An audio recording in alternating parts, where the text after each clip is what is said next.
বন্ধুরা আজকে জন্মাষ্টমী, তো আজকে আমি বানাবো এই যে তালের বড়া। তো তাই জন্য দেখো তাল নিয়ে এসেছি। আর সবাইকে প্রথমে বলি জন্মাষ্টমীর অনেক অনেক শুভেচ্ছা শুভকামনা, সবাই অনেক আনন্দ করো। তো প্রথমে তালের এইটাকে ছাড়াতে হবে।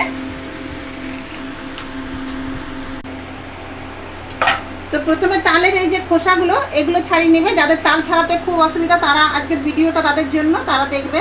তো এইভাবে আগে পুরো এই যে ছালিগুলো আছে, কালো ছালিগুলোকে পুরো উঠিয়ে নেবে। তো এই যে খোসাগুলো ছাড়ানো হয়ে গেছে, এবার তালগুলোকে কি করবো, একটা কাঁচির সাহায্যে চুলগুলোকে সব কেটে কেটে আলাদা করে নেব। তো বন্ধুরা এইরকম ভাবে কেটে কেটে বার করে নেবো আগে চুলগুলো সব।